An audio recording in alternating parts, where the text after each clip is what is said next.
कहते हैं जब इंसान टूट जाता है वह सीधे भगवान से बात करता है।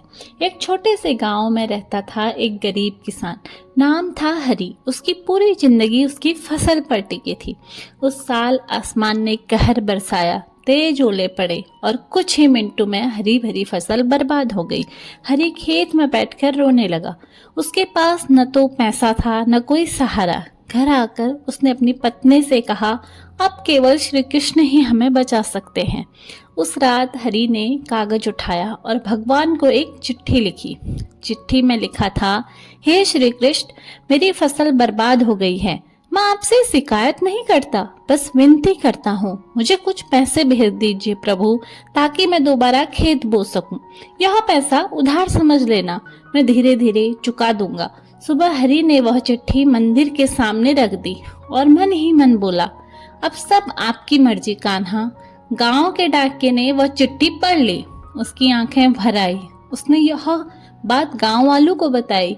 सबने तय किया आज भगवान बनकर देखेंगे। गांव वालों ने जितना बन पड़ा थोड़े थोड़े पैसे इकट्ठे किए और इस लिफाफे में डाल दिए। अगले दिन हरि को एक लिफाफा मिला। उस पर लिखा था श्री कृष्ण। हरि के हाथ कांपने लगे। उसने लिफाफा खोला, अंदर पैसे थे।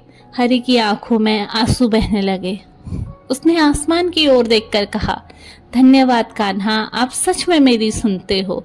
लेकिन अगले ही पल हरि ने पैसे गिनने शुरू कर दिए। रकम पूरी नहीं थी। वह फिर बैठा और दूसरी चिट्ठी लिखी। चिट्ठी में लिखा, हे श्री कृष्ण, आपने पैसे भेज दिए, इसके लिए धन्यवाद, लेकिन पूरे पैसे नहीं आए। लगता है डाकिये ने बीच में ही कुछ रख लिए होंगे। कहते हैं भगवान हर बार स्वयं नहीं आते, कभी कभी इंसानों के रूप में मदद भेजते हैं। अगर विश्वास सच्चा हो तो मदद जरूर आती है।